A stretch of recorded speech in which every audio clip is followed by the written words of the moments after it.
आलू भी फ्राई कर लिया, अंडा भी फ्राई कर लिया है। अंडे का सालन बनाने जा रहे हैं। अंडा हमने उबाल लिया था, फिर फ्राई कर लिया। आलू भी हमने फ्राई कर लिया। फिर अदरक, लकड़ी, तेज़पत्ता, एक इलायची, नमक, धनिया, मिर्ची, हल्दी, प्याज, ये मेथी दाना। पहले मेथी दाना डालेंगे।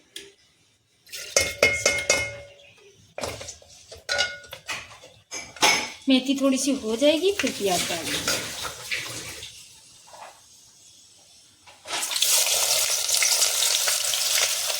ये प्याज है, इसको थोड़ा से हो जाएगा फिर मसाले अपने डाल देंगे। ये टमाटर हमने 2 पीस के रखे थे। अदरक लहसुन का पेस्ट डाल देंगे, इसको भून लेंगे अच्छे से, तब डालेंगे मसाले। प्याज फ्राई हो चुका था कि अदरक लहसुन का पेस्ट डाल के इसको अच्छे से भून लेंगे, तब मसाले डालेंगे। ये फ्राई हो गया, अब डालेंगे इसमें टमाटर। अब इसको अच्छे से भून लेंगे, तब मसाले डालेंगे। देखिए हमने अदरक लहसुन पेस्ट डाल के भून लिया, फिर टमाटर डाल के भून लिया। फिर अब डालेंगे तेज़पत्ता, लकड़ी, ये बड़ी इलायची। अब इसको होने देंगे, अच्छे से भून लेंगे। इसका पानी पूरा सूख जाए तब मसाला डालेंगे। ये देखिए मसाला अच्छे से भून गया है, अदरक लहसुन पेस्ट, टमाटर। अब इसमें डालेंगे नमक, 2 चम्मच धनिया, हल्दी, मिर्ची। इसको मसाले को अच्छे से भूनेंगे जब तक तेल छोड़ नहीं देता।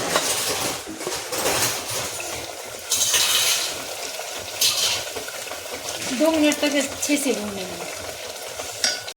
ये देखिए सारे मसाले अच्छे से भून गए हैं। देखिए मसाला एकदम तेल अलग हो गया, मसाला अच्छे से भून गए हैं। इसमें थोड़ा से हमने ये पीस के रखा था मिर्ची, थोड़ी सी धनिया, इसको भी डाल देंगे। अब भून लेंगे थोड़ा से और, क्योंकि डाला है मसाला तो उनको भूनना पड़ेगा।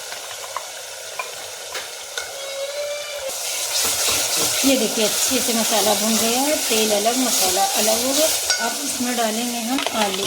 मेरे पास 3 नहीं है, हमको डालने ही था, 3 हमने डाले हैं फ्राई करके आलू। इसको अच्छे से भून के पानी आपको जितना जी चाहिए इतनी ग्रेवी कर सकते हैं। ये देखिए अब पानी डाले देते हैं।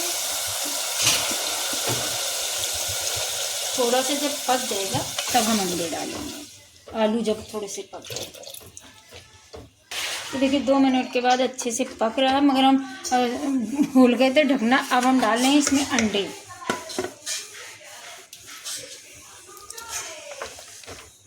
अब इसको पकने देंगे, जब अंडा आलू हो जाएगा तब आप गैस बंद कर दीजिएगा। देखिए पक रहा है। हाँ 5 मिनट में आलू गल जाएंगे, फ्राई किए हुए थे ना, गल जाएंगे फटाक से। ये देखिए अब खोल रहे हैं 10 मिनट के बाद। अब इसमें थोड़ा से गरम मसाला डालेंगे। ये देखिए बन के तैयार हो गया, बन गया है सालन। अब तो बहुत ज़रूरी है धनिया ना। गैस बंद कर रहे हैं।